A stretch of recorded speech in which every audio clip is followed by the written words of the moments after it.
¿Qué tal? ¿Cómo están? Estamos ahora en vivo en Divina Justicia, su programa favorito.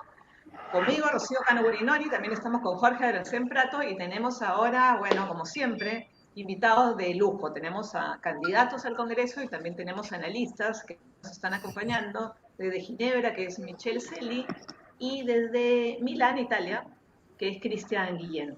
Bueno, bienvenidos a todos y después vamos a hacer todas las preguntas a los candidatos que se van a ir sumando, que son tres, pero bueno, por el momento tenemos al doctor Marcos Ibaceta. Bueno, bienvenidos a todos, ¿cómo están? Muy bien, muchas gracias. Bien, Rocío, bueno, ya estamos a escasos 5 días del proceso electoral y todavía mantengo la verdad, que todavía mantengo mi dicho de que estos son capaces de suspender las elecciones a como vamos.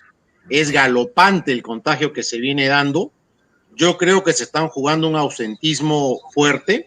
Por otro lado, han decretado la inamovilidad a todas las Fuerzas Armadas y policiales, con lo cual va a haber un buen bajón de votos. Obviamente, ni las Fuerzas Armadas ni las policiales van a votar por los moraditos, eso estaba visto.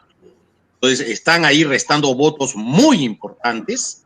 De ahí, a los mayores de 65 años también le están diciendo no vayan a votar porque hay una pandemia fortísima.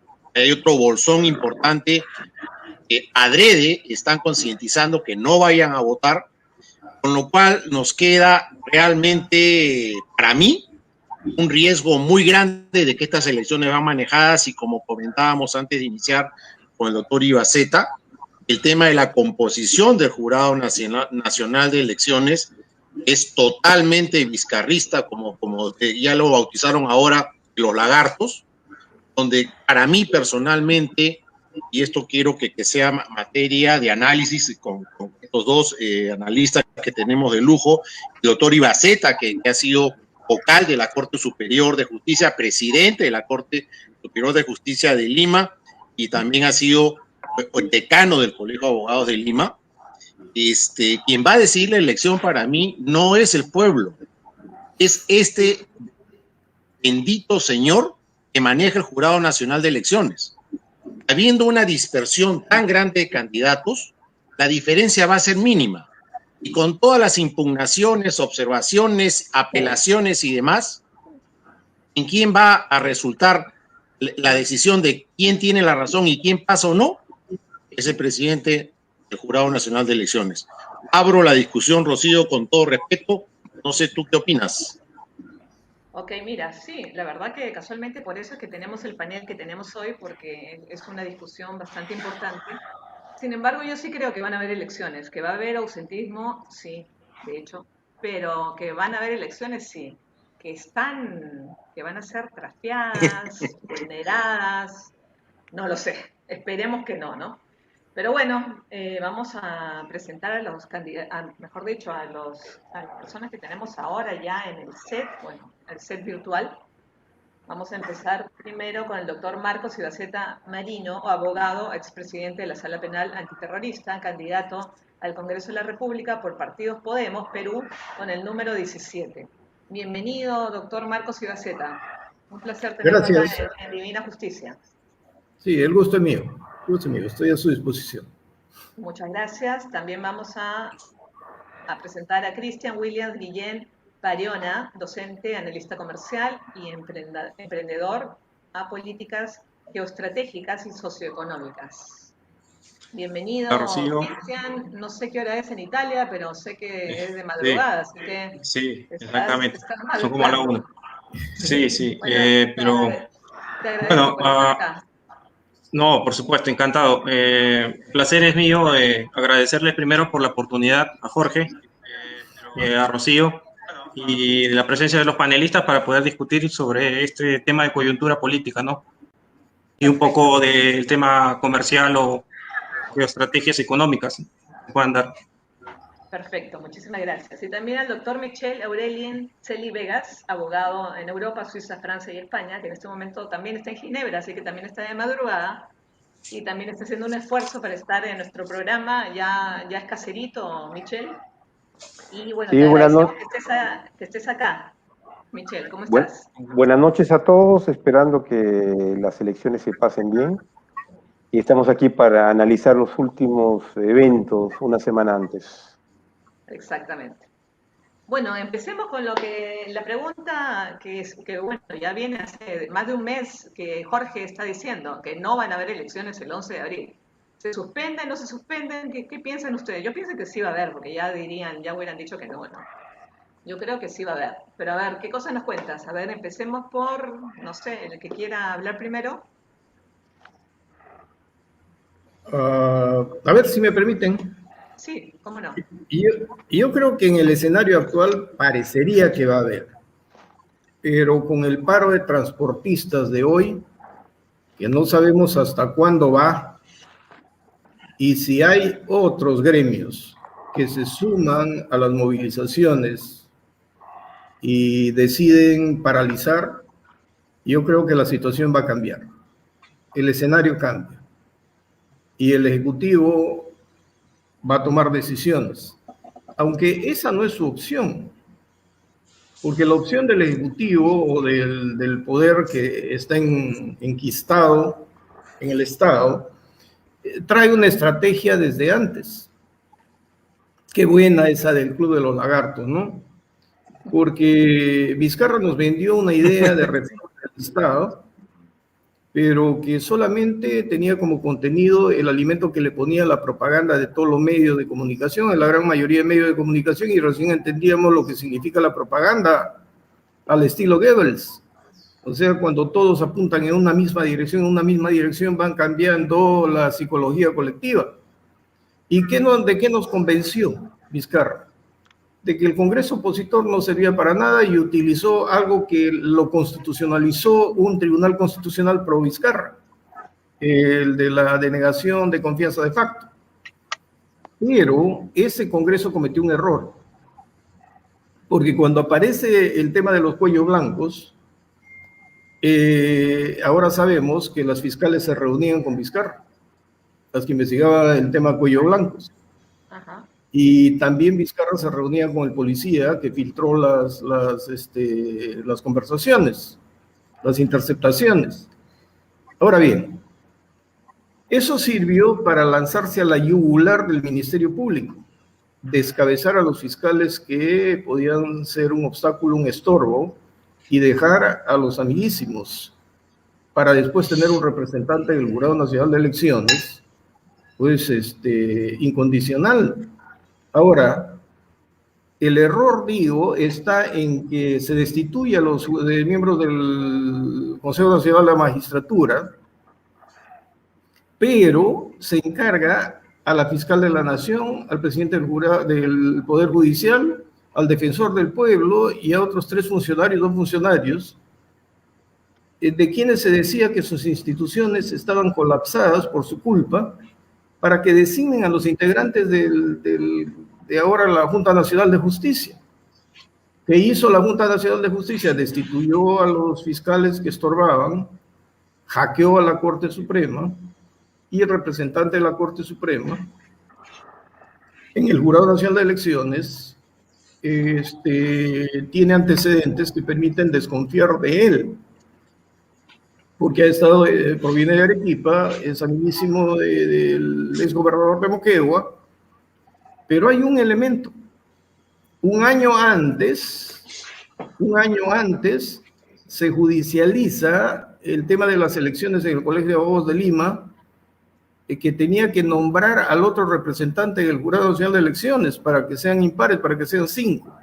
Correcto, Al judicializarse... pero, a ver, doctor Ibaceta, para que la gente nos entienda bien, ¿cómo tiene que estar configurado el Jurado Nacional de Elecciones? O sea, bueno, tiene 5 representantes, ¿no? ¿Por qué ahora estamos con 4 nada más? Eso quiere decir que si llegan a tener... ¿Quién es el que dirime? Si son 4, no son 5. No, hay alguien que tiene voto. Hay alguien que tiene voto dirimente, ¿eh? Claro, que es el de la Corte Suprema. Pero también tenemos el presidente dirime. Pero Sí, sí. ese es el que está, ese es el que está visto como corrupto y como moradito y No, como no extremista. digamos corrupto, pero que genera incertidumbres y desconfianza, sí. ¿No? Genera incertidumbre y desconfianza, sí, por los otros antecedentes. A título de que alguien se entromete en las elecciones internas del Colegio de Abogados de Lima, interpone acción de amparo y un juez, dos jueces, dictaron medidas cautelares. Miren cuánto tiempo ha pasado, más de 1 año y medio, y no se resuelve nada. La medida cautelar está allí. Entonces el Colegio de Abogados de Lima no ha puesto su representante.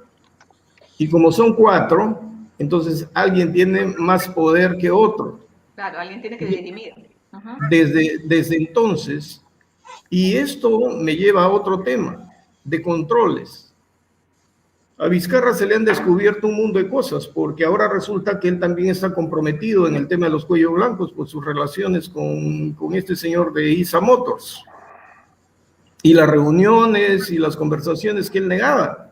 Tenemos un Congreso que lo está investigando y hay una propuesta de inhabilitación por 10 años. Sin embargo, el señor Vizcarra nos dice que ha interpuesto demanda de amparo y que va a solicitar su medida cautelar. Estoy convencido de que esa medida cautelar se la van a conceder después del día domingo.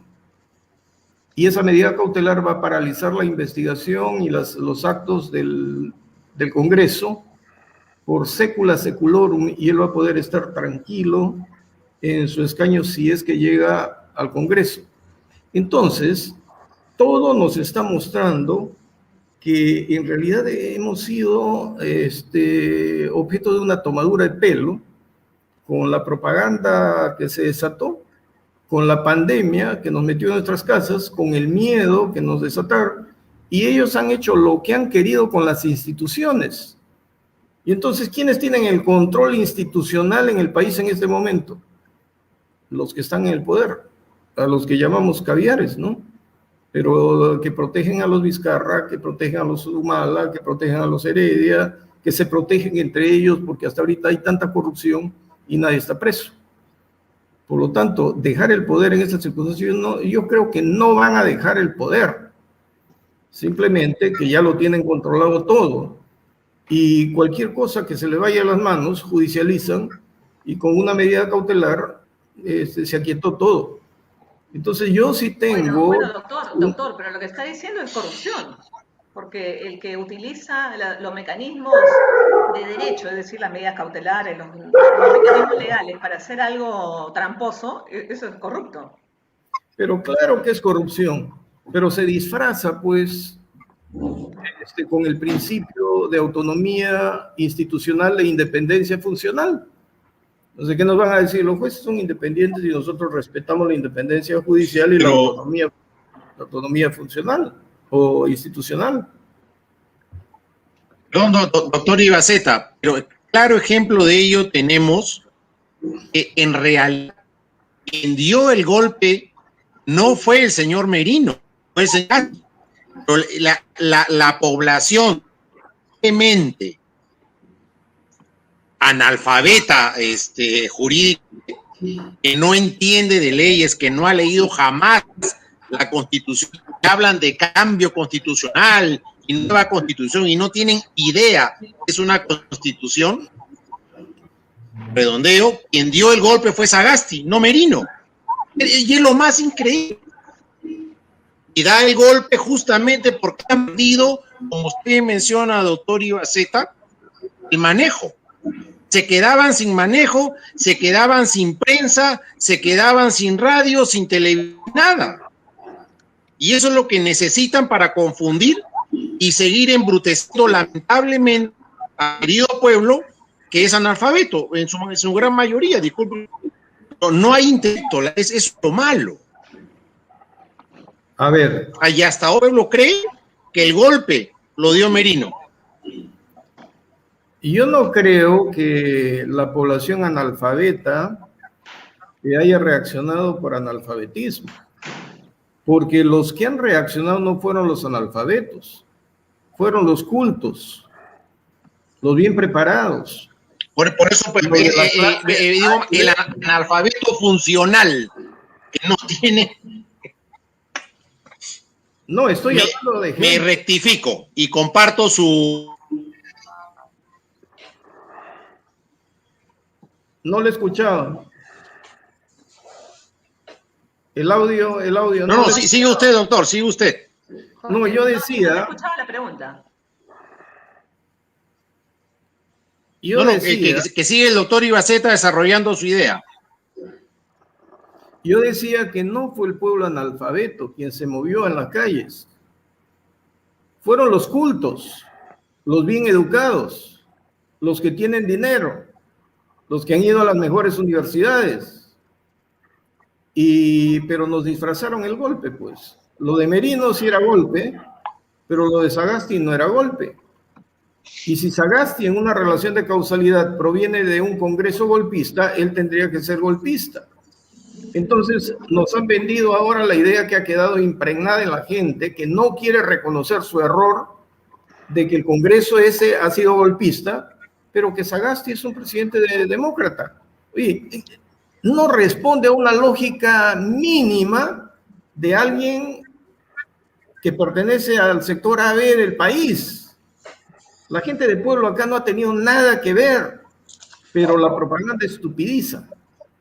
Y cuando estupidiza, lo hace segmentando, confrontando ideas radicales. Y fíjense, vayan a darse una vuelta por el Museo de la Memoria. ¿Qué es lo que van a ver allí? Todas las fotografías de la movilización contra Merino y la exaltación de los dos jóvenes que murieron tontamente y que ahora son mártires y ejemplos del bicentenario. Oigan, ¿quiénes fueron a la casa del periodista a impedirle salir a ir a su programa, lesionando la libertad de expresión, la libertad de tránsito? ¿Quiénes se movilizaron? Eso no es casualidad, eso obedece a un plan. ¿Y les importó acaso respetar el casualmente, doctor Ibaceta, de acuerdo, doctor Ibaceta, justamente quería llegar a ese punto. Sí. Ambos sabemos que una manifestación sin muerte no es una manifestación, no tiene éxito. Para que una manifestación tenga éxito tiene que haber muerto. Y había que sembrar a los muertos. Había que conseguir muertos. Y obviamente echarle la culpa a la fuerza del orden. Y eso es lo que ha calado, e insisto, en la población. Que los malos son los demócratas, que los malos son los que cumplen las leyes, que los malos son las Fuerzas Armadas y que los héroes son justamente los terroristas, por llamarlo de una manera, los que siembran el caos y el desorden. Y usted tiene toda la razón. Los que han llevado esta marcha es gente alfabeta, pero que no tienen ninguna capacidad de discernimiento. No cuestionan nada, simplemente siguen cual ganado. Y eso es lo peligroso. O sea, la propaganda muy bien montada por el equipo que nos está hoy gobernando es peligrosísimo porque nadie cuestiona nada. Ese es el problema. Sí, pero hay algo más, Se Pero, ha puesto ver, de moda. para concretar, doctor Ibaceta, Marco, te puedo llamar Marcos, ¿no? Sí, claro que sí. Ok, porque acá todos nos tuteamos, ¿no? No hay ningún problema. Yeah. Ok, bueno, Marcos, o sea, según tú, ¿para quién, o sea, de quién venía toda esta gente que se levantó ante Beto Ortiz también, que trataron que pusieron a los muertos, según Jorge Adriancén, y bueno, ¿cómo fue? ¿Quién lo hizo? ¿Lo hizo los morados? ¿Lo hizo Vizcarra? ¿Quién lo hizo? Bueno, yo lo que iba a decir es que en el Perú se ha puesto de moda para la gente del sector A y B ser de izquierda. Y si vemos quiénes han salido a protestar, fueron los del sector A y B, pero quienes la hicieron de agitadores. Ollantumala, Verónica Mendoza, que por ahí la vi también, Ok. ¿no? El Morado, cuyo presidente de Morado se ha pasado a rojo ahora, pero está en la presidencia, y que mientras esté él está bien la cosa. Ahora sobre los muertos. En el Perú hay otra tradición. Cuando la escuela de comandos de cualquier institución inicia el curso, al final tiene que haber un muerto para que el curso sea bueno. Cuando hay una fiesta patronal en el interior del país, una semana de disfrute de licor, de toros, y si no hay un muerto, usted pregunta, dicen, no ha habido buena fiesta, no hay fiesta. Y si en una manifestación no hay un muerto, tampoco se obtienen los resultados. Es una costumbre de que siempre tiene que haber un muerto. Inclusive Vargas Llosa, con quien políticamente discrepo por completo. Si ustedes leen su libro, Lituma en los Andes, él narra la costumbre de matar a alguien y enterrarlo donde hay una obra para que proteja la obra. Entonces, cuando yo viajaba por la sierra, algunos abogados de allí me decían, en este puente hay alguien abajo, en este túnel hay alguien abajo. Entonces, no tenemos en el Perú estudios sociológicos ni antropológicos para entender el manejo psicológico, pero parece que esta gente sí lo conoce. Entonces nos está jugando a un vaivén, pero es peligroso, ¿ah? Que la clase A y B deje de jugarse y deje de hacer tonterías, porque si llega a la izquierda, el chavismo va a ser, pero acá de un día para otro, porque el mecanismo es el cambio de constitución para que se pueda reelegir eternamente. Y quien tiene el poder con la propaganda y con este experimento, se va a reelegir por secula seculorum. Entonces, que no se den cuenta que no estamos jugando. Está el país ya al borde del precipicio, pero le voy a agregar un elemento desquiciador adicional. Sendero Luminoso, con sus órganos de fachada, ha infiltrado todo. Los terroristas que salieron liberados están por todo el estado. Y en el Braem todo el mundo decía es un remanente, ¿no? Que aparece en el Vizcatán, pero se han aliado con los narcotraficantes y ahí es su espacio. ¡No! El terrorismo siempre se alía con la producción de droga. Pero miren, si ustedes analizan el Braem, comienza por Vizcatán, pero se va por el Apurímac, va por el N, el Tambo y desemboca en el Ucayali. Pero por el norte está San Martín de Pangoa, del N, por el norte, San Martín de Pangoa, Satipo, Pichanaki, está La Merced, Oxapampa, está Puerto Bermúdez, está Pichispalcazo y está la Guaitía. ¿Por qué menciono esto? Porque en marzo del 2019, el gobierno del señor Vizcarra declaró estado de emergencia para la zona de Pichispalcazo, que está en el Pachité, en Huánuco, para la zona del Posuso y el Codo del Posuso, que está en la selva de Pasco, y para Oxapampa. Eso significa, porque el narcotráfico estaba allí con el terrorismo, lavado de activos, trata de personas. Eso significa entonces que el terrorismo está avanzando con el narcotráfico y tomando la selva central hacia el norte. Miren, llegando a Puerto Inca y Turnavista, que también Turnavista está a 90 kilómetros de Pucallpa y está como zona de emergencia, ya están a tiro de fusil de la Guaitía, que era la base de Sendero y del narcotráfico más radical, donde la Marina tuvo que enfrentar en combates terribles. Ellos están avanzando y no nos damos cuenta. Entonces, no podemos estar jugando con una clase dirigente en el país, con gente que se dice que tiene conocimientos y quiere estar de moda, vistiéndose de rojo. No, pues, o creemos en un sistema democrático o lo vamos a echar todo a perder. Y además, decirles abiertamente, la letra de la ley no cambia nada. Lo que cambian son las actitudes y cuando se quiere trabajar bien, se trabaja con lo que uno tiene como marco jurídico, decentemente.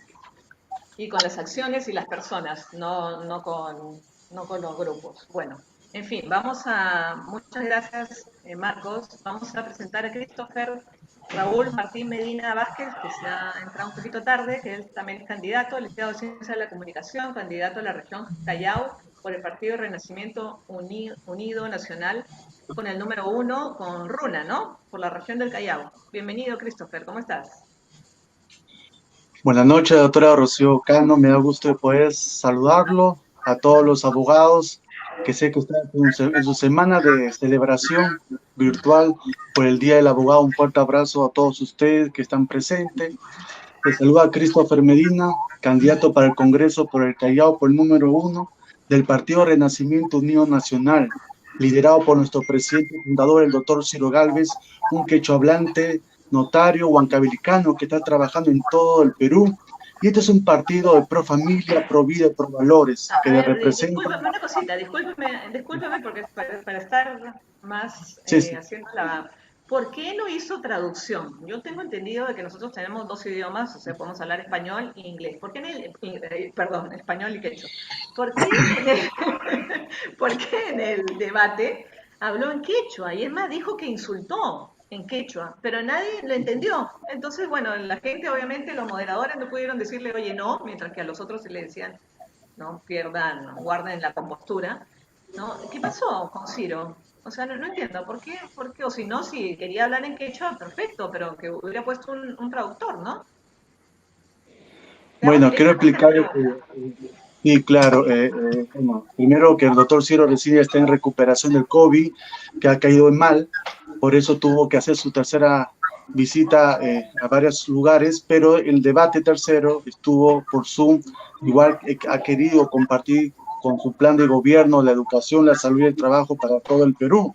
Ahora, él es un hombre originario. Es un pueblo original, es un hombre de quechua hablante, donde la quechua, aymara, a esa gente de los pueblos andinos olvidados, marginados, que no llega, no tienen voz ni voto. El doctor Ciro Gálvez llega a ellos con un lenguaje que no se puso a hablar quechua toda la hora, son palabras cortas, claras, pero también castellana. Ahora, eso que dice que ha sido insulto, ha sido difamación, o ha querido maltratar, yo no sé, pero dicen los medios y memes que se ha presentado, pero hay una ética de un pacto electoral donde antes del debate se conversa y se respeta las reglas del juego para que todo esté en orden, si no, hace rato lo hubieran sacado. Ahora, si no vio traductorio, bueno, él ha hecho, eso fue un detalle que es muy bueno y hay que siempre tenerlo en cuenta, pero llegar a todo el pueblo peruano, a la costa, sierra y selva, donde son gente que también tiene derechos de voz y voto. Por eso él es el candidato del pueblo. Me parece perfecto, pero en verdad yo no lo entendí. Entonces, si quería llegar a mí, no llegó a mí, porque obviamente yo no entendí nada. Entonces, llegó al lenguaje andino lo que tenía que llegar, porque nosotros entendemos el castellano. Pero se ha hablado como más castellano y poco se ha hablado quechua, pero igual se entendió. Ahora, algo tenía que comunicarse, porque ni un candidato presidencial en ese momento hablaba quechua. Entonces, alguien tenía que llegar a ese pueblo, y el doctor Ciro es quechua hablante, huancabilicano y huancayo, que siempre ha comenzado a trabajar en la sierra. Ok, ya. Vamos a darle entonces, ¿qué te parece? Ahora, para mí, con todo respeto,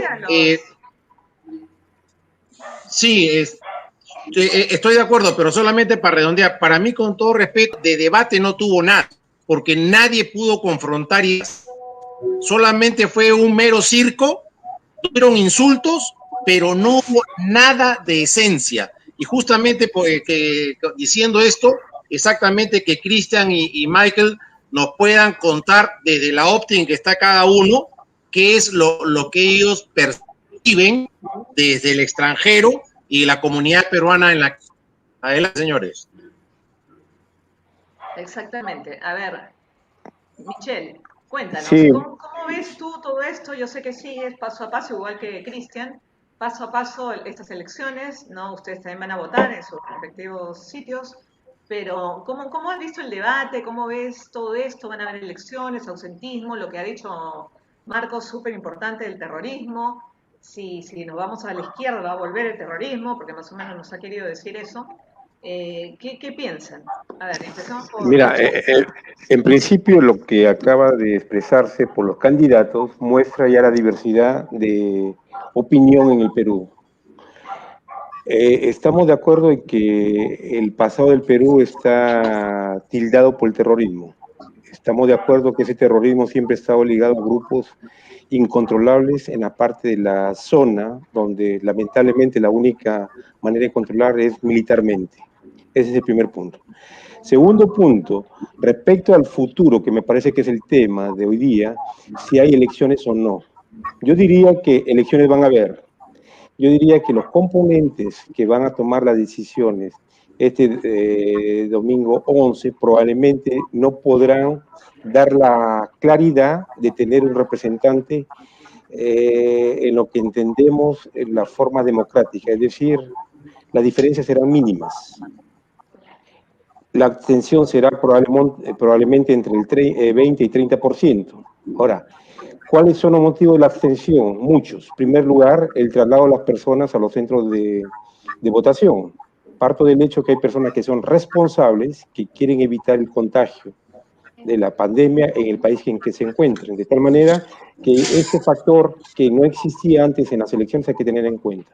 Segundo punto es la diversidad de candidatos que ha confundido mucho a los electores. Es decir, en los últimos 5 años hemos vivido tendencias, oposiciones, temas comunes a todos, que es luchar contra la corrupción, pero la mayoría de las personas que están en posibilidad de dar un voto para pretender obtener un cambio están cansados. Entonces, esa fatiga de ir a las urnas y votar por uno o por el otro porque es indiferente de hacerlo, resquebraja más el sistema democrático. Entonces, tendremos de repente, y esas son las tendencias que hay a nivel de los periódicos oficiales, oficiosos, pagados, financiados por la corrupción o no corrupción, las diferencias no son muy grandes. Entonces, lo que va a pasar y probablemente habrán compromisos que hay que tomar, le gusta o no le gusta a la derecha, le gusta o no le gusta a la izquierda, etcétera, para evitar que pase lo peor. Y lo que pase lo peor es el caos, porque si hay una diferencia de 50.000 o de 10.000 o de 5.000 votos, la inseguridad se va a instalar. Y evidentemente todo el mundo tendrá mecanismos legales, constitucionales que va a querer prevalecer. Entonces, para retomar el punto, si hay elecciones, a mi parecer, la deben haber. Y la van a haber. En segundo lugar, ¿cuáles serán los resultados? Ahí está el problema, porque ya no hablamos de tendencias de partido de derecha o de izquierda, ya no hablamos de personas corruptas o no corruptas, simplemente hablamos de la indiferencia de la masa electoral que se va a presentar este domingo. Y no será una excepción el Perú, porque también pasa en todos los países, ha pasado en Francia. Yo recuerdo cuando el presidente Chirac, nadie lo quería y que al final todo derecha e izquierda confundida votó para evitar que la extrema derecha de Le Pen ganara las elecciones. Y ahí probablemente nos encontraremos con el resultado en el Perú, que el remedio puede ser más pernicioso que la enfermedad, porque si hay que votar por alguien de tendencia peor derecha. Que la enfermedad. Exactamente.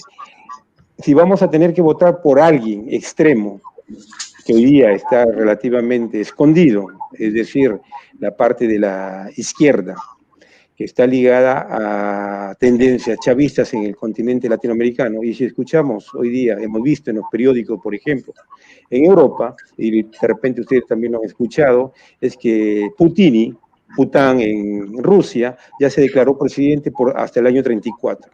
Entonces, eso que pasa en el mundo probablemente va a llegar al Perú. Maduro ya no será de repente como Hugo Chávez, será como Putin o como Pután.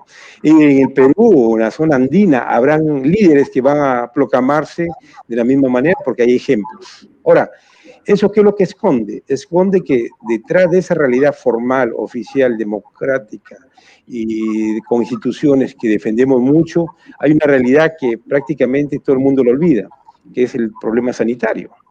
Y quiero que le diga una cosa, ese problema sanitario que ahorita en el Perú es gravísimo, En Europa también es gravísimo, pero los países lo tratan de manera diferente. Ahora, en este momento, por ejemplo, la mayoría de personas en el fin de Semana Santa se ha ido a España. ¿Por qué? Porque en España, específicamente en Madrid, los bares están abiertos, las playas están abiertas. En cambio, en Francia tenemos un confinamiento que ha empezado el día de hoy, que se han cerrado escuelas.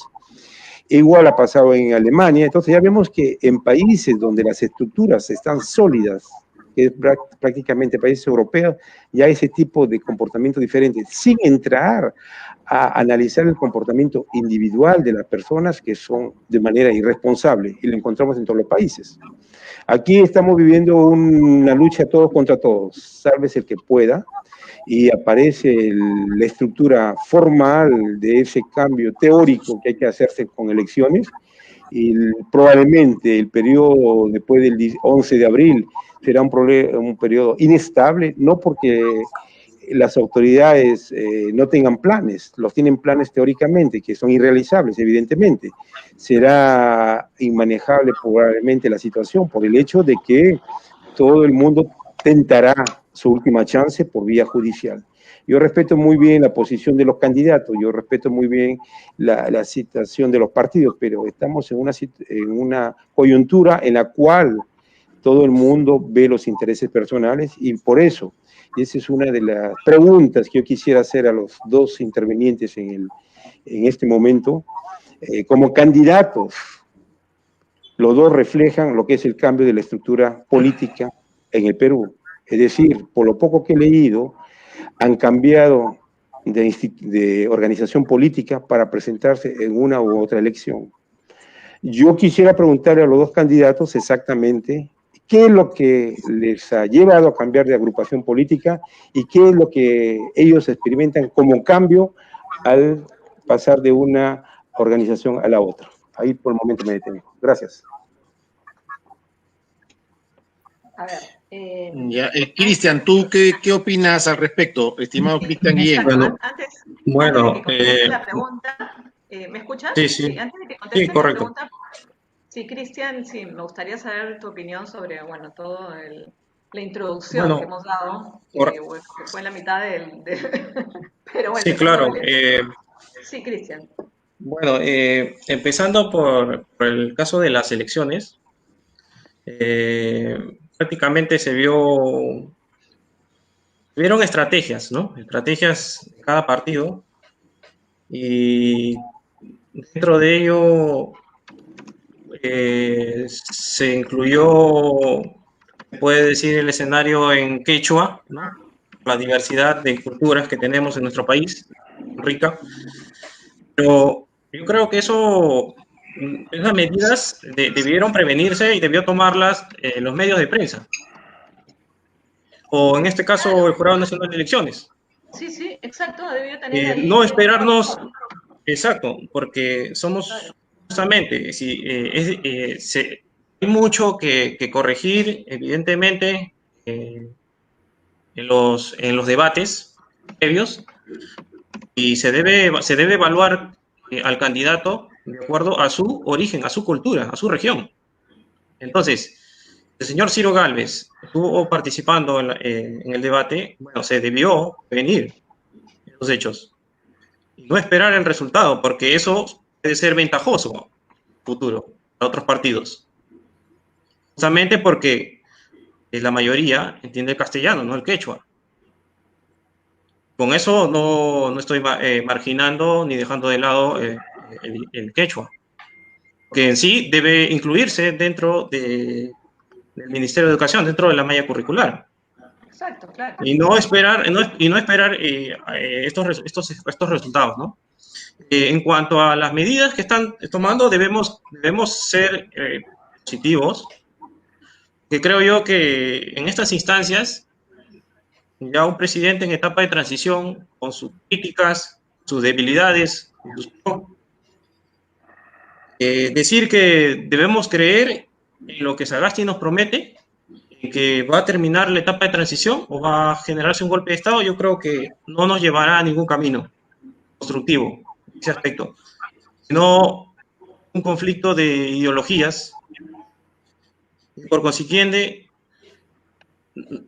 Perú se perjudica porque se genera mucho debate y perdemos el tiempo. Perdemos energías en eso.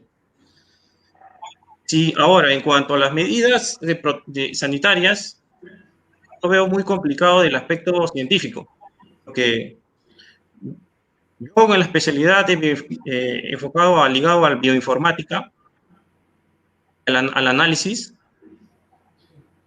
Ajá. yo no margino este tipo de virus mutado, tantas variantes que hay, porque tiene altos riesgos de contagio, sobre todo tiene una alta resistencia a medicación, no se permite, obviamente, pero sobre todo de cuerpo a cuerpo.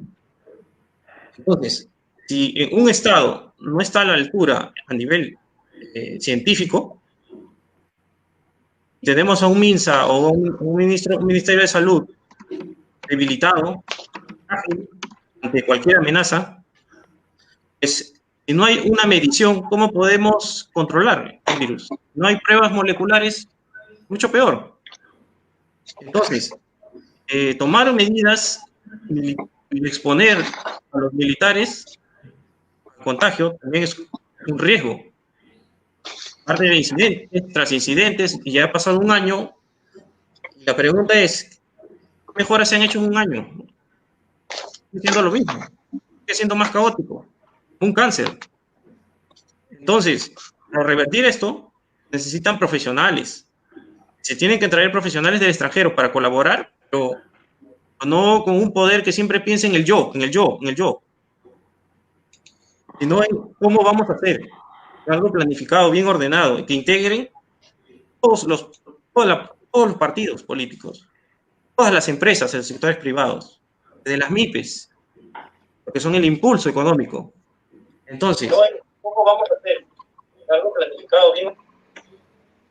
¿Quién está hablando? No, nadie me... Okay.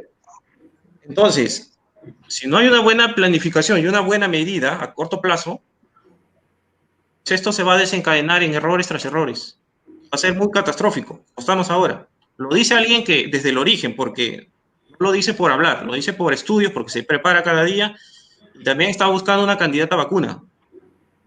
Entonces, si hay que hacer una publicación sólida, científica, con rigurosidad, para poder hallar a los medios mermeleros, hallar a ese grupo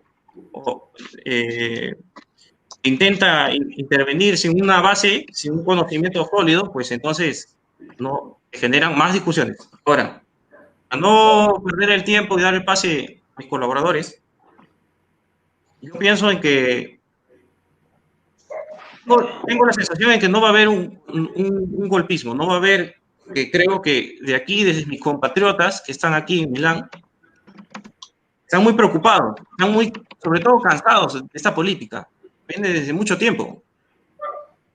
Entonces, ellos, un sector, un grupo determinado en que quiere votar candidatos, no voy a decir, pero bueno, ya se entiende que es de derecha, evitar la izquierda, que tienen esa idea en que va a haber un golpe de izquierdistas, porque quizás de repente por ahí también tengan razón, porque estrategias geopolíticas, hay que ser directo. Claro, a ver, pero directamente te hago la pregunta, Cristian. ¿Tú por quién vas a votar? Bueno, yo lastimosamente no voy a poder votar, porque no veo transparencia. No veo transparencia y eso se refleja en los medios. Pero no voy a poder votar, lo siento tanto, porque no quiero prestarme a un juego, porque en realidad siempre nos hacen lo mismo, como pasó en el caso por ejemplo, de Merino con Sagasti. Pusieron a Sagasti como única opción de derecha, porque sabían que poniendo a Verónica, sabían que la gente iba a optar por Sagasti. Y eso es una elección prácticamente a dedo. No nos da posibilidades. Yo recuerdo que siempre, cada elección, cada 5 años, siempre tenemos que ir y votar candidatos que siguen en lo mismo. No hay juventud y no hay sangre nueva. Entonces, yo tampoco no dejo de lado a los partidos que están representando hoy, que creo que el cambio sí se puede dar, pero puede ser de ambos frentes, ¿no? De ambos lados. Perfecto, Cristian. Le voy a dar el pase a Sixa, que ha entrado. Sixalita Romero Peralta, licenciada en Administración de Empresas, candidata al Parlamento Andino por el Partido Renovación Popular del número 2. Entonces, si se fijan, nuestros analistas, y Jorge no sé dónde está, pero bueno, nuestros analistas, tenemos a López Aliaga, tenemos a Ciro Gálvez, ¿no?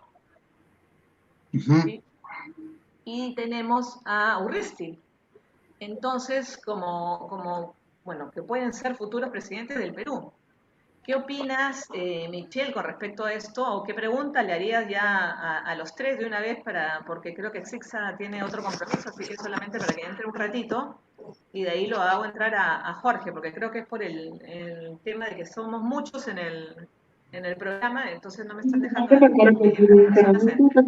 Así que una pregunta directa a Sixa, que de López Aliaga. Sixa, ¿nos escuchas? Bienvenido. Estoy esperando la pregunta. ¿Cómo estás? Gracias, Rocío, por la oportunidad. Buenas tardes, Michelle, Marcos, Christopher, Cristian. Muy buenas tardes con todos. Buenas noches. Bueno, sí. Había hecho una pregunta a Michelle. Yo creo que esa pregunta vendría muy bien para los tres, pero sobre todo para Sixa, porque creo que tiene que entrar y salir, porque si no, no podemos continuar con el programa. A ver, Michelle, ¿cuál era tu pregunta? Disculpa. Bueno, buenas noches, Sixa. La pregunta va para los tres. Por lo que tengo entendido, los tres candidatos han cambiado de organización o de agrupación política en los últimos años, desde que están en la vida política. La pregunta es la siguiente: ¿por qué cambiaron? Y actualmente, ¿qué ha representado ese cambio para ustedes? Es decir, ¿que se ha mejorado? ¿Han encontrado la verdadera tendencia que defienden o simplemente es oportunismo electoral? Exactamente. En otras palabras, ustedes se cambian de camiseta cada rato.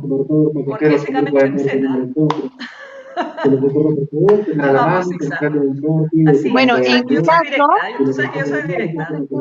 Perfecto, muy bien. En mi caso no había un cambio de camiseta. En mi caso lo que había es que yo nací en una cuna prista porque mi abuelo fue el fundador de la APRA en Arequipa. Entonces yo básicamente como que heredo el tema de mi filiación política en el APRA, y pasados los años tengo la oportunidad también de tener dentro de mi familia a un alcalde provincial de Arequipa, que salió electo por el partido aprista, y culminando su gestión, tuvo un enfrentamiento con Alan García, que obviamente nos hizo renunciar a ambos del partido por este enfrentamiento que a todas luces pues era totalmente desigual, ¿no? Y él casi nos hizo renunciar. Entonces, no ha sido que me cambié de camiseta por X temas, ¿no? Y bueno, luego de eso pasan muchos años y encuentro muchas similitudes en mi forma de pensar y en mis orientaciones políticas en el partido en el que hoy estoy, que es Renovación Popular, y justamente por eso también hoy por hoy fui invitada como militante por nuestro secretario general a participar en estas elecciones con el número 2 al Parlamento Andino. Esa es mi historia. Gracias. Ok, ya, Christopher, tú del partido Runa. Sí, yo siempre como político he sido independiente. Desde la provincia constitucional del Callao siempre hemos comenzado a trabajar con las labores sociales. La vez pasada fui invitado por el partido Somos Perú y bueno, hubiera podido continuar, pero cuando siempre hay una contienda electoral, siempre es bueno también revisar la lista de los futuros candidatos y quién va a encabezar también como presidente.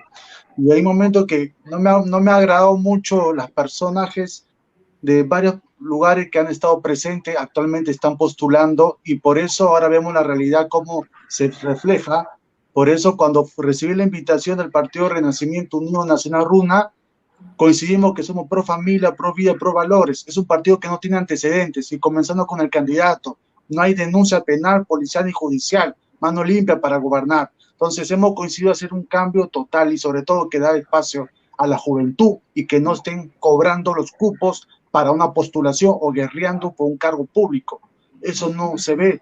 Por eso en Runa lo que postula son independientes, son docentes, luchadores sociales, dirigentes vecinales, sobre todo que quieren hacer algo por nuestra patria.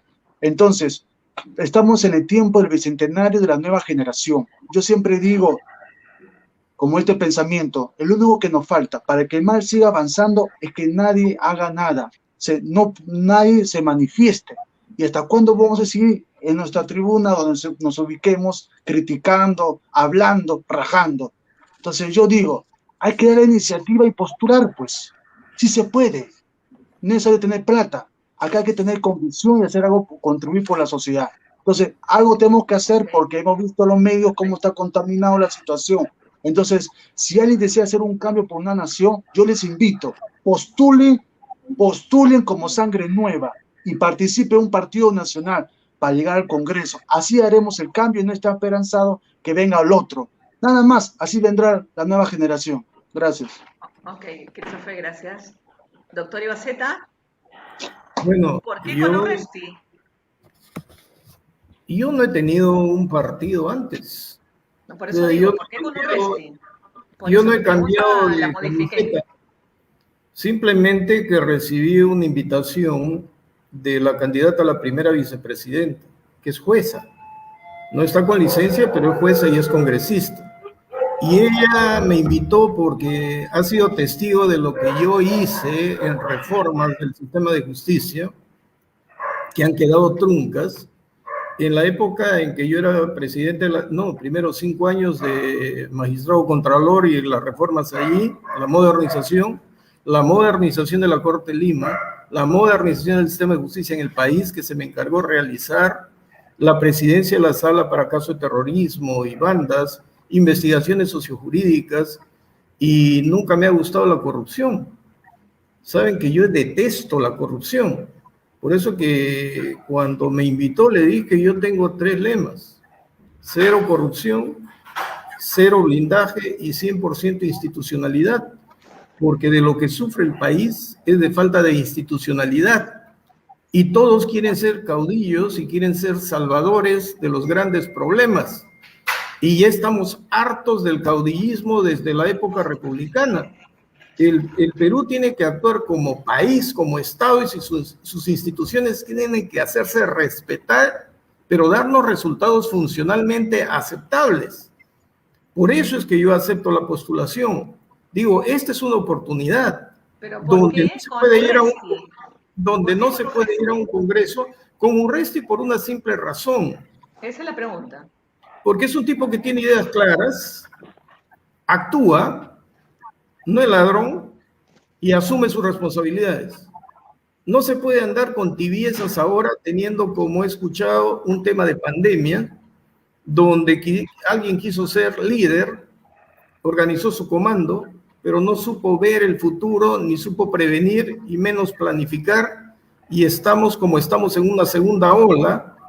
Yo acabo de tener noticias del Cusco, donde ha ingresado un señor y me dicen cada día entraban 10, ahora entran 15 diariamente, mañana van a entrar 20, y como no alcanza la capacidad de los médicos ni los enfermeros, están permitiendo que los hijos vayan a atender a los pacientes dentro del hospital del Cusco. Esto nos va a desbordar. No puede ser que no tengamos oxígeno, no tengamos camas UCI, no tengamos nada. Necesitamos actuar y no podemos ir al Congreso en un plan de confrontación, porque lo convertiríamos en otra jaula de gatos, como ha venido siendo hasta ahora. Si no nos ponemos de acuerdo para que la institucionalidad funcione en el país, sí voy a creer que somos un Estado fallido. Por esa razón es que digo, es mi oportunidad, porque no necesitamos ir en masa para cambiar, basta que uno cambie y asuma un liderazgo de principios y de valores. Ok, perfecto. Jorge, te fuiste y volviste. Cuéntanos, ¿vas a hacer alguna pregunta? Jorge. Dime, no sé por qué voy saliendo ahora. La pregunta es, Christopher, ¿por qué tu partido quiere cambiar la Constitución? Es el peor momento para tocar la Constitución, donde va a estar totalmente fragmentado el país. De ahí sale un Frankenstein, como bien decía, creo que Michael o Marcos, cambiamos la Constitución y solo Dios sabe en qué terminamos. Es el peor momento para pensar en siquiera tocar una coma en la Constitución, porque no sabemos en qué termina. Bueno, Bueno, parte del plan un segundo, de Christopher. trabajo del gobierno de Christopher, Runa. Sí, un segundo antes que contestes, quiero decirle a todo el mundo que esto está saliendo también por Facebook Live. Así que los que no pueden ingresar, porque parece que no nos dejan entrar a más de 6, y tenemos a Sixa y a Jessica Yuta allí en standby, pueden hacer las preguntas que después ellos pueden contestar en Facebook o hacerlos pasar unos minutitos antes del programa para que terminen de hacer su exposición. Nada más quería hacer esa aclaración. Gracias, Christopher. Adelante. sí, mi estimado Adrián Sen, para hacer una nueva constitución tiene que pasar primero por una asamblea constituyente. Y el partido Runa, como un partido que quiere revisar esta constitución, sea en su totalidad o parte, a que sea una reforma, se hará. Porque acuérdense que solamente se ha privilegiado un grupo de poder y de congresistas de los años 90, bajo sus propios intereses, comenzaron a formar esta constitución en 93, que más favorece a las empresas transnacionales, a la gente empresarias y gente de clase dominante y alta. Si hay que volver la Constitución 79, o hay que variar, o hay que construir algo nuevo, se hará, pero hay que evaluarlo con el equipo técnico y profesional jurídico que en ese momento le estarán aplicando. Sí, hay una idea que la gente está pidiendo cambio total, constitución o parcial, pero se tiene que revisar, mi estimado, porque de ahí viene el progreso, el fracaso del Perú, como de todos los peruanos. Entonces, de esa manera, estamos yendo a un bicentenario. Sí, mal en la educación, mal en la salud, paupérrima, la inseguridad y la corrupción es muy alto índice. Pero tenemos que comenzar ya a entrar para ya fijarnos de aquí, del bicentenario, hasta las próximas generaciones. Y si hay que recuperar, se recuperará, o hay que cambiar totalidad, se hará, pero bajo los especialistas indicados, que ya en su momento se va a evaluar, porque todos los partidos están pidiendo el cambio de la Constitución o un referéndum, ¿no?, de participación ciudadana, sea de derecha hasta de izquierda, todos están pidiendo hasta el mismo centro. No, mi estimado Christopher, no es exacto. Solamente, los partidos de izquierda son los que están solicitando el cambio de Constitución. Los partidos llamados de derecha, lo que están diciendo, sí, habría que ver, hay que en todo caso corregir, pero justamente eso, dar el salto a integrarnos a esta economía. Ese es el tema, o sea, te aseguro, con todo respeto, que muchos de los que profesan cambio de constitución ni siquiera la han leído. Eso es lo peor.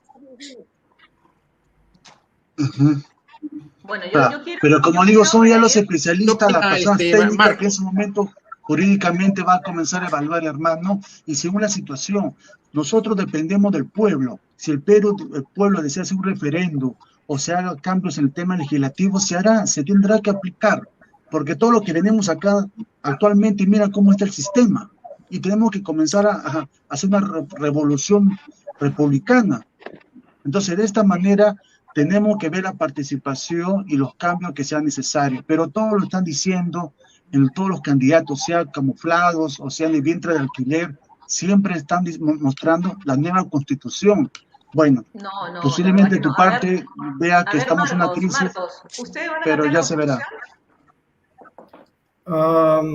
Nosotros creemos que en principio hay enmiendas que se pueden hacer, pero no podemos estar perdiendo el tiempo en discutir reglas cuando la gente se muere de hambre y se muere de pobreza. Hay que ver las prioridades, ¿eh? En segundo lugar, siempre en la historia de caudillismos que hemos tenido, cada caudillo ha generado una nueva constitución. Somos los campeones de las constituciones y hay una mala costumbre en el Perú de creer que una constitución va a cambiar el modo de comportamiento. Y el otro tema es que siempre las constituciones o han servido para legitimar una dictadura o han sido necesarias para retornar al sistema democrático después de una dictadura. Si no, veamos la del 79, ¿no? Y veamos la del 93. Es lo mismo. El asunto está en que han generado riqueza o no han generado riqueza. La del 93 supuso una generación de riqueza. Una cosa es que el tema macroeconómico haya sido beneficioso, pero los gobernantes no supieron redistribuir. Eso no es culpa de la Constitución. Eso es porque en el Perú faltan políticas de Estado. No existen políticas de Estado, o existen políticas de gobierno donde todos quieren ser los salvadores.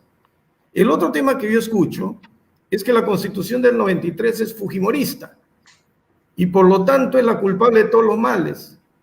Pero han pasado 21 años, del 2000 hasta acá, y nos hemos llenado de ladrones más expertos que los ladrones del 90, que los ladrones del 80 y que los ladrones del 70. Y que la gran corrupción se ha presentado de una manera tan inhumana porque se desató para enriquecer a los funcionarios a costa de la muerte de miles de peruanos. Porque para comprar mascarillas, para comprar camas, para comprar oxígeno, hasta para comprar las vacunas, y no se tomaron medidas, todo era corrupción y no teníamos capacidad de controles. Entonces, lo que nosotros tenemos que apostar es a dar la institucionalidad, a ponernos de acuerdo en políticas de Estado que satisfagan a la población, no que satisfagan ideologías ni a un lado ni al otro lado, que satisfagan a la población porque le dan resultados.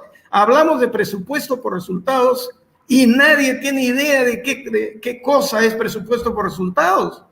Y no tenemos controles de resultados. Por lo tanto, los controles previos y concurrentes no funcionan y tenemos que estar en controles posteriores cuando ya el hecho está consumado. Y en el control posterior entra el Ministerio Público y el Poder Judicial, que se demoran 8 años más y nadie disuade a los nuevos corruptos y los nuevos ladrones. Por lo tanto, eso no es culpa de una Constitución.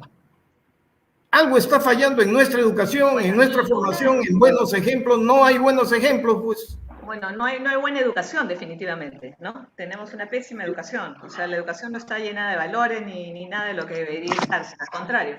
Pero te digo una cosa así básica. Si tú no cambiarías la Constitución, ¿se harías una reforma en el Poder Judicial o no? No, la reforma del Poder Judicial se puede hacer sin cambiar la Constitución. Por eso digo, hay que cambiar las leyes orgánicas. Hay que cambiar las leyes orgánicas y exigir resultados. Y si no nos dan resultados, hacer que también cambiar la ley orgánica de la Junta Nacional de Justicia para que sepa dónde tiene que poner el dedo. Ahorita se está persiguiendo jueces por su función jurisdiccional, pero no se ve el área de gobierno donde no hacen nada y el juez es una víctima del sistema, no le dan buenos servicios, no le dan equipo, no le dan personal, no le dan nada. Y sin embargo devuelven presupuesto al final del año. Entonces tenemos que cambiar nuestro chip, nuestro modo de ver las cosas.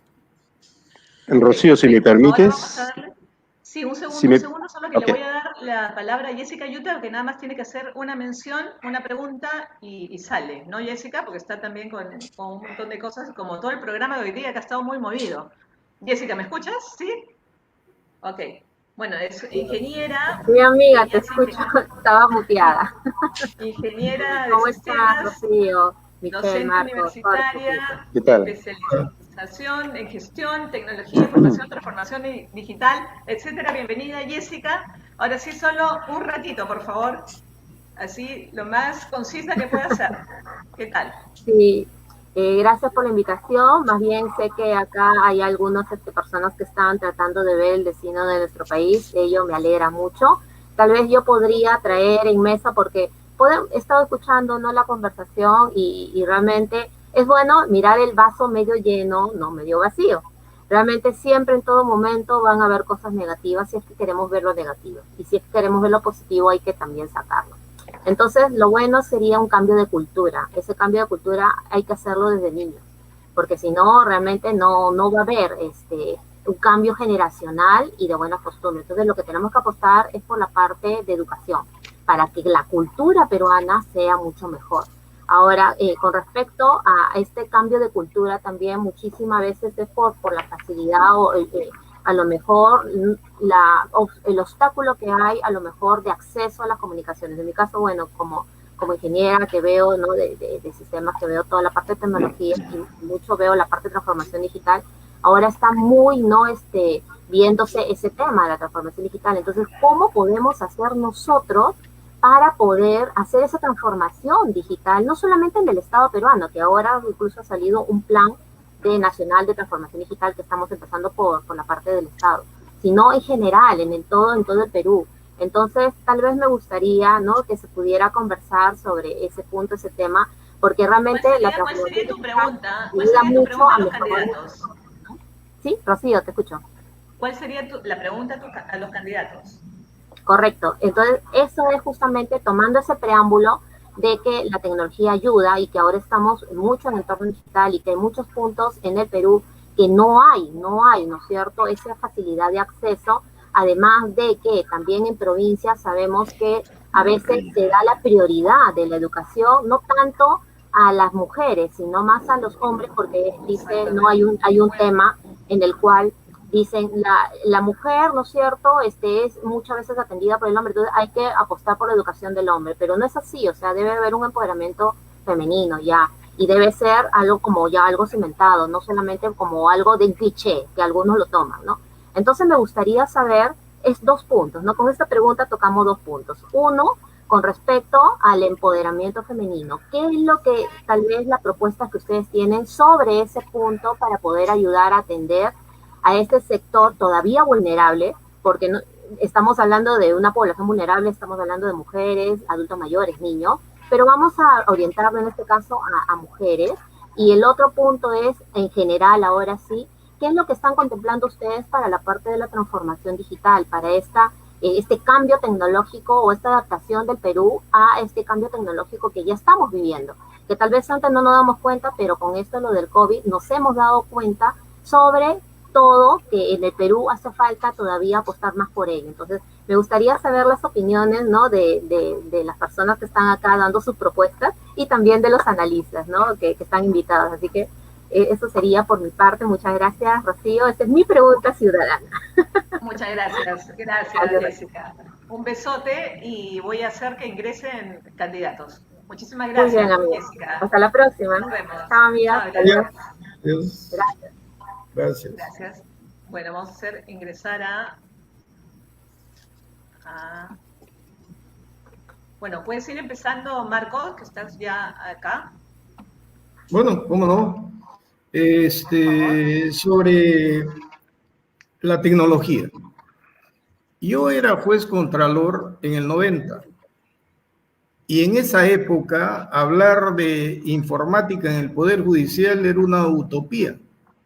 Sin embargo, el jefe de control me encomendó crear el área de informática, pero no me dieron un centavo, porque en el Poder Judicial los órganos de gobierno no entendían qué era eso y no pusieron ni un sol en el presupuesto. Tuvimos que inventar cosas, investigar. Yo me convertí en uno que diseñaba, pero con estudiantes de institutos tecnológicos. Doctor ¿Sí? Ibaceta, no sé si puede apagar el Facebook porque se está escuchando un eco. No, yo no tengo Facebook. Entonces, ¿quién está con el Facebook prendido? Porque se está escuchando el eco de lo que estamos No, hablando. stream. Sí, estamos en StreamYard. Sí, no tengo Facebook. Bueno, entonces, sí, adelante. A ver, más bien lo que voy a pagar es, creo, un No, ya está WhatsApp. mejor, ¿ah? No, sí estamos con eco todavía.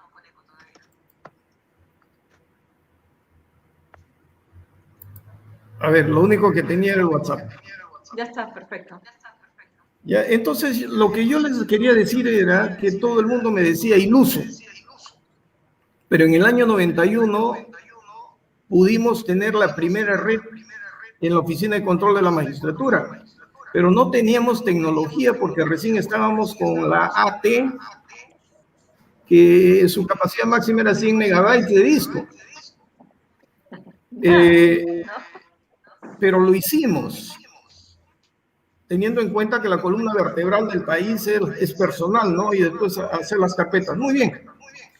Luego, con el doctor Justi, me invitó a retornar a control para terminar esa tarea. Ya aparecieron las Pentium. Pero también descubrimos otra cosa, que ya no se utilizaba la vía satélite. sino la fibra óptica, y que los peruanos desconocíamos que en la época del gobierno militar se habían tendido tuberías del aeropuerto a Washington, al Girón Washington, y al hipódromo de Monterrico. Miren, y en el Perú los ingenieros no conocían. El ingeniero nos dice, nosotros nos enteramos cuando fuimos a una conferencia en Inglaterra, y recién se van a atender, estoy hablando del año 92, 1992, vamos a atender la fibra óptica por esas tuberías, mientras tanto vamos a utilizar lo analógico. Y vamos a llevar, el otro proyecto es llevar fibra óptica a Trujillo y Arequipa. Pero no sé en qué quedaron esos planes, que no se masificaron las redes ni se distribuyeron por todo el país, pero me imagino, porque hay una resistencia a la tecnología que yo soporté en el Poder Judicial. Y miren, cuando llegué a la presidencia de la Corte de Lima, informatizamos toda la Corte de Lima. Y como tuvo efecto, me dijeron informatiza todo el país. Por eso es que ahora el Poder Judicial puede tener sus audiencias virtuales. Porque si no lo hacíamos, no podía ser. Pero ¿por qué se opone todo el mundo? Porque la tecnología le da transparencia a los procesos y a los actos. Y la gente tiene miedo a la transparencia. Exacto, ¿sí? Eso es lo que te quería comentar, Marco. ¿Por qué nos oponemos? Porque nos da transparencia y nos da poder, porque tenemos acceso a información. Entonces, el mediocre quiere que todos sean mediocres para gobernar él y no acepta que haya alguien con poder. Y el poder, ¿qué es el día de hoy? La información. Así de básico. Así lo veo yo, al menos, Marco. Sí, pero teniendo tecnología, tenemos una ley de transparencia que no funciona porque los procesos no están al alcance de la población. Pero si tuviéramos tecnología y la ley de transparencia funcionara a plenitud, tendríamos los sistemas de control previo y concurrente mucho mejores y más efectivos. Pero no los tenemos. Entonces, en este momento, tenemos que apostar a ser un país tecnológicamente avanzado, porque toda nuestra serranía, nuestra selva, está fuera del sistema. Seguimos pensando que las grandes ciudades, ni siquiera en las grandes ciudades. Ese es un plan que tiene que funcionar porque no tenemos alternativa. Y el empoderamiento de las mujeres, yo lo que veo... Pero, claro, el tema de las mujeres, eso es lo que yo decía, pero un poquito más corto porque ya nos estamos quedando sin tiempo. Yo lo que veo es que cada día que pasa, las mujeres asumen más responsabilidades y tienen más oportunidades. Cuando ingresamos a la universidad, el 5% eran mujeres, ahora son más del 50%. Entonces, es una cuestión de tiempo nomás para que tengamos a las mujeres gobernándonos, pero sí lo que tenemos que endurecer las leyes es a los acosadores, violadores, que tratan de aprovecharse de sus puestos para violentar a las mujeres y quebrarles su capacidad de resistencia. Y no puede haber discriminación, porque hay igual razón, igual derecho. La mujer es un ser humano y si tiene capacidades, tiene que estar al mismo nivel que otro de sus iguales capacidades, ¿no? Entonces, eso ya es una cuestión, como dijo la dama que me antecedió, cultural, pero también de reglas que tienen que cumplirse. Que no, miren, en el Perú tenemos que dejarnos de hipocresía, pues. Si dictamos normas, hagamos que se cumplan. Bueno, pero, doctor Ibaceto, usted sabe que eso no es así. Tenemos un montón de normas y nada se cumple. No se cumple porque no hay controles. Por eso. ¿No? Así ahí es. Ahí tenemos que entrar. Y ahora la misma pregunta, por favor, Christopher. Bueno, te repito la pregunta, por si no escuchaste a Jessica, la pregunta era el tema de la digitalización, es decir, cómo estamos en Internet a nivel rural sobre todo, y el tema si ves o no un tema de discriminación de género en cuanto al acceso a la digitalización, al Internet y todo eso. Es decir, si vemos que las mujeres estamos un poquito más disminuidas, no sé si en la capacidad de utilizar las máquinas o el Internet, sino en el acceso a tenerlas. Sí, correcto. En un principio he dicho que el partido Runa está enfocado como pro vida, pro familia y pro valores. Y nosotros siempre vamos a estar apostando por la educación, porque todo comienza por una mala educación peruana que está paupérrima y lastimosamente vemos los hechos actualmente. Si queremos contrarrestar la inseguridad, la corrupción, es con una buena educación. Más educación, mejor seguridad, más formación, mejor preparación. Entonces, si hablamos de segundo año escolar virtual, de la era digital, señores, acá, como el Callao, en Ventanilla y varios pueblos de la costa o de la sierra, hay zonas vulnerables donde no hay wifi. No hay wifi, no hay tablets, no han llegado los laptops o los MyForce. Entonces, no hay equipos tecnológicos. Eso hay que invertir. Runa quiere invertir la educación para todos en una era de ciencia y tecnología, para los que los docentes tengan su laptop y bien capacitados, y también a los niños y jóvenes sus tablets que falta, y wifi gratuita. Entonces, si el dinero, como el Callao, que produce el 2% de café, 50 millones a la del Callao, en el Perú se tiene que invertir lo que es el tema educacional bien equipada, igual como los institutos tecnológicos para la juventud, con becas, semibecas y también carrera de corta, de 6 a 1 año, para que se tengan herramientas y puedan trabajar en su jurisdicción. Entonces, salud, educación, y ahí viene el buen trabajo que es la chamba para todos. Por eso, de esa manera, nosotros como Runa quiere llegar a que potencializar el Perú y revolucionarlo con una buena educación de primer mundo en lugares rurales. Por eso los quechohablantes, los aymaras, los pueblos originarios, los andinos de la sierra, que también hay una mala educación, y en esta manera queremos llegar hacia ellos. Ellos también un buen voto fuerte que vamos a hacer visto el 11 de abril. Y estamos también contra la violencia de género, contra el aborto, eso sí, igualdad para todos. Que haya un profesionalismo y crecimiento, y que ingrese a la política como las mujeres, esa manera como los hombres. Por eso en Runa hay lista variadas, igualdad de hombre y mujer y jóvenes también. De esa manera se está trabajando, se está fortaleciendo, y así vamos a trabajar para el Bicentenario, porque hay mucho maltrato, discriminación, machismo, y mucho reducen a la mujer, que son potencias, son profesionales, y ustedes son las voces también de algunas gestiones públicas que también tienen cargos actualmente. Entonces, de esa manera, Runa es un partido abierto, con mente moderna, pero sobre todo transformada del profundo del Perú hasta la costa, sierra y selva, con tecnología. Y el tema educacional, ver los postas médicas, fortalecerlo como los hospitales. Por eso vamos a implementar los camas UCI, 1000 camas UCI y 4 plantas de oxígeno para el Callao, y vacuna para todos.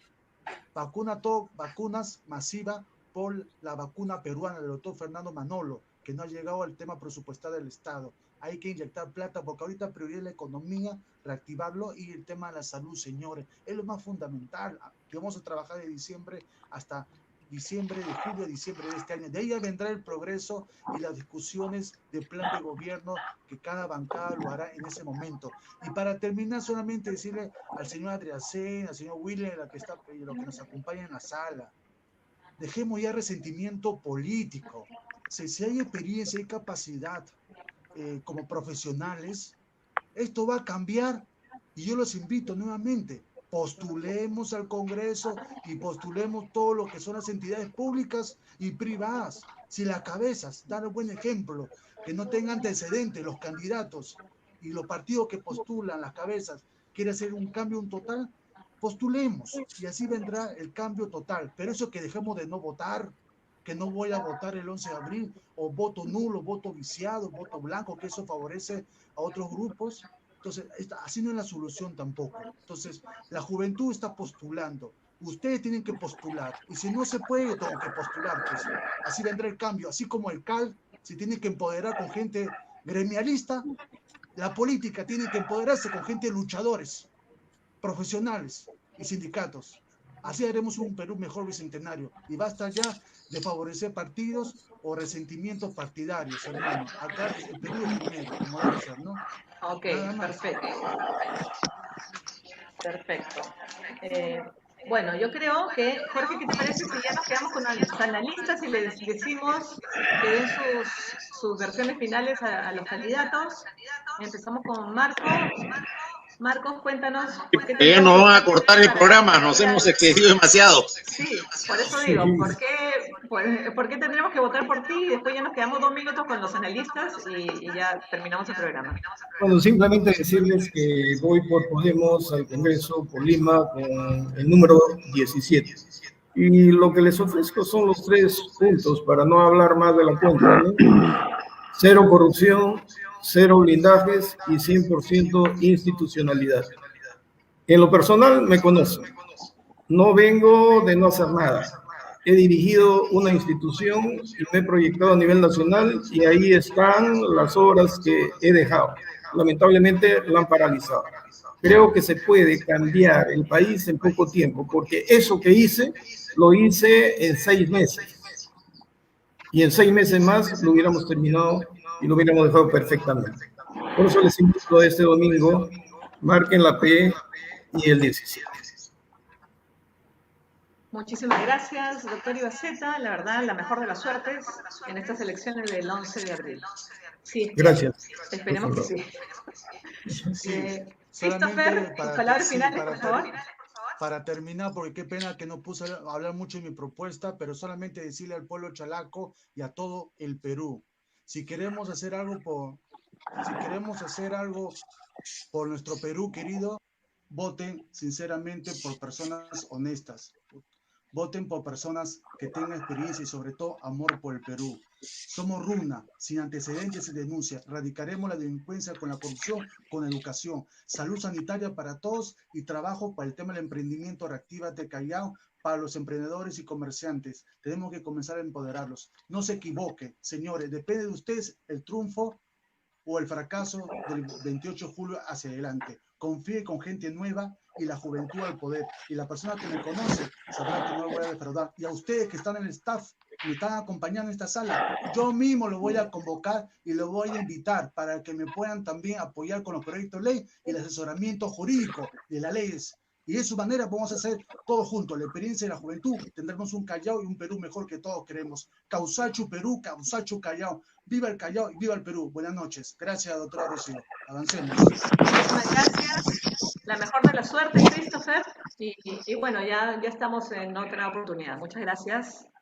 Bueno, ahora sí nos quedamos con los analistas. A ver, Cristian, ¿qué nos cuentas? Michelle, ¿qué nos cuentas? Bueno, la verdad que en esta sesión quería enfocarme en hacerle preguntas a Jessica, pero por motivos personales, bueno, no se ha podido ni... El tema es que si ellos... muchísima gente en la misma... Sí, en el mismo sí, exacto. Es más, también quería hacerles conocer sobre... Haciendo un paréntesis, quería hacer un conocer sobre el contrato de AstraZeneca que ya está público en Europa y lo pueden descargar gratuitamente. O sea, no tiene el costo, no tiene el cronograma, pero tiene la información básica. Entonces, esto lo descargan de la página, libre, público, transparente, a ver si el presidente o de repente los líderes pueden hacer lo mismo, imitar lo mismo. Entonces, es la vacuna que, bueno, ese contrato creo que primero salió en Argentina, del gobierno peruano, que ya lo había firmado. Correcto, sí. Sí, así es. Y luego, bueno. Después salió ayer en Beto Ortiz, ¿no? Así es, pero esto ya viene desde un tiempo ya, sino que ha habido unos incumplimientos por parte de la empresa con la Unión Europea. Entonces, ya se ha publicado hace semanas, lo puede descargar cualquiera gratuitamente. Eso es que digo, esto puede, al menos por transparencia, al menos no sé, hay un secreto comercial, es obvio que hay un secreto comercial, y un secreto de laboratorio de fórmula, porque también es una propiedad intelectual, y no es que la empresa privada quiera condicionar a un Estado vender su vacuna, pero lo puede vender en cualquier país. Entonces, el punto es que las cláusulas se pueden dar, pero no el costo, ¿no? Ni el cronograma, ¿no? Pero al menos es un paso para que lo pueda imitar Sagasti y lo pueda hacer, ¿no? Quedar bien con el pueblo. Entonces, ahora, en cuanto al tema de educación, la verdad que yo lo veo muy complejo, que si yo para poder evaluar en poner una planta para coches eléctricos, que es mi intención, y le he mandado un correo al señor Martín Vizcarra, está aquí, no miento, aquí está el correo. Entonces, son 2 páginas que le he enviado a él como emprendedor para poder colaborar. Y esto no lo ha sacado la prensa, no lo ha sacado nadie. Entonces, Si no hay colaboración, bueno, Muy bien. tendremos que formar parte de la Unión Europea y acceder a los fondos de la Unión Europea y registrarnos en la Unión Europea. Y lamentablemente el Perú no se va a beneficiar ni Sudamérica porque las cláusulas son así. Y eso lo pueden verificar. Entonces, si es un trabajo titánico poner una planta, Perú, de marca peruana, con empleo peruano, pagando los impuestos, pero de esa manera poder motivar la economía, y no solo ello, también tenemos propiedad intelectual. Como científicos también nos desarrollamos motores, entonces, tanto de eléctrico como de hidrógeno, porque esa es la meta. Entonces, ir de la mano con las energías limpias. Ahora, un trabajo titánico en una planta y para una reforma en educación te toma 10, 20 años. O sea, estamos hablando... Tiene que haber políticas públicas, es decir, políticas de Estado que tengan largo aliento y largo tiempo, ¿no? Exacto, pero también puede ser, pero también... como las que tenemos. Exacto, pero también podría ser no dejar de lado la capacidad técnica productiva. También a corto plazo da beneficios. Entonces, eso se puede consolidar. Entonces, ahora, para rapidito, con el tema de fibra dorsal para la transformación digital, ya hay una estructura, ¿no?, para la fibra dorsal, pero no hay conexión, ¿no?, a zonas urbanas, y lo han dejado, ¿no? ¿Entendido? Entonces, siguiendo obviamente las noticias. Ahora, en cuanto a empoderamiento a la mujer, respondiéndole también la pregunta, justamente nosotros queremos incluir a la mujer en derechos laborales, incluirlos a la fábrica, que pueda trabajar también. No solo el hombre puede beneficiarse, que también tengan sus derechos. Entonces, luego, en el tema de capacitación y learning, es un programa también muy bueno que hay escuelas regulatorias que dan los bancos, que justamente yo tenía la experiencia de trabajar en Católica en PUC virtual, y ellos trabajan con programas regulatorios, entonces es un éxito. Entonces, Cristian, la verdad que ya no nos da más el tiempo. Yo creo que lo que podemos hacer, no sé si te parece, Jorge, invitar a Michelle y a Cristian para después de las elecciones, para que nos digan más o menos, ¿no?, cuál va a ser el balance después de las elecciones, qué pasará, nadie sabe. No, por supuesto que sí, más bien mil perdones porque esto da para más, pero solamente respondiendo muy rápidamente, Cristian, ¿por qué no te hacen caso? Porque el gobierno socialista es así. El gobierno socialista quiere tener el monopolio, no permite la actividad privada. Jamás vas a tener éxito con Vizcarra, con el gobierno moradito. Fíjate que cambie de gobierno y presenta la propuesta. Pero la verdad, duda es esa. Es verdad, sí, yo apoyo eso, es correcto. Sí. Es más, por eso es que nosotros le hemos dado el tiempo para desarrollarlo allá, pero como visto que no hay oportunidades, entonces nos quedaremos acá. No, y tiene un montón a ver, Michelle, para que terminemos contigo. Mire, yo quería remarcar varias cosas. Bueno, el tiempo es muy tirano. Primera cosa, hemos escuchado la parte de derecha-izquierda. Tomemos el ejemplo del Ecuador, elecciones este fin de semana. Ahí se va a definir más o menos qué va a pasar en ese país. Tomemos el ejemplo de Chile. El 11 de abril era también la fecha del cambio de constitución. Se ha postergado para el mes de mayo, pero habrán elecciones en noviembre. En lo que se refiere a la parte de la pandemia, todo este mundo digital, hay que tomar en cuenta la estructura del país. Imaginémonos un país que está débil, donde no hay estructuras sólidas. Evidentemente que cualquier avance, cualquier efecto de la tecnología no va a tener resultados favorables para la mayoría. Imaginémonos como el organismo, en este momento, la gente que se está muriendo, y he tenido la pena de perder a un hermano hace 2 días a causa de la pandemia, y es básicamente una situación desesperante en la medida de que no hay camas UCI en Piura. Era alguien que se presentó como candidato el año pasado por el partido de Podemos, y con 72 años ha fallecido. Es algo, y la impotencia que no se puede tener. Imagínese usted si en este momento la reproducción del virus que está en la zona norte continúa a ese ritmo, llegaremos a Lima y estaremos en una situación en que vacuna o sin vacuna, discusión si es derecha o izquierda, eso ya no le interesará a nadie. Simplemente que como han hablado muchos candidatos dicen, o el peruano se muere con el COVID o se muere de hambre, yo creo que es una exageración. Yo creo que el problema no solamente del político, el problema también de nosotros que vamos a votar. Es decir, que cuando nosotros tenemos que adoptar un comportamiento responsable de no ir a reuniones, de ponerse la máscara y no lo hacemos, evidentemente que estamos corriendo ese riesgo. Personalmente, uno se vuelve más individualista. Personalmente, cada uno se tiene que cuidar y lamentablemente los proyectos tan bonitos, tan teóricos y tan diversos de los países, yo creo que de los partidos políticos, yo creo que cada uno sacará sus conclusiones al momento de este 11 de abril, pero yo creo que los resultados, si hay que recibirlos con resignación, hay que tener en cuenta que la preocupación vendrá para la segunda vuelta. Si hay esa segunda vuelta, porque yo creo que los compromisos entre los partidos tendrá que tenerse en función de lo que es el país, no en función de 2 o 3 dirigentes. Y ahí quedo, y muchas gracias por todo. Ok, perfecto. En Bueno, verdad, no sé, Jorge, si tienes que decir algo, porque te decía, me quedó Rocío, muy claro y la verdad que quiero invitarlos para el siguiente martes. Me parece bien, no hay problema, me confirman. Ya los sí, comprometo no, de una yo vez. eso Ajá, justamente a los quería dos. decirle. Como el domingo son las elecciones, obviamente todavía no va a haber con claridad quiénes pasan a la segunda vuelta, pero analicemos esto el próximo martes. ¿Te parece? Perfecto. Ya, no hay problema. Sí, sí, Jorge, no se te escuchó nada, pero no te preocupes. Todo el mundo te entendió. Sí, los estamos comprometiendo para el martes de todas maneras.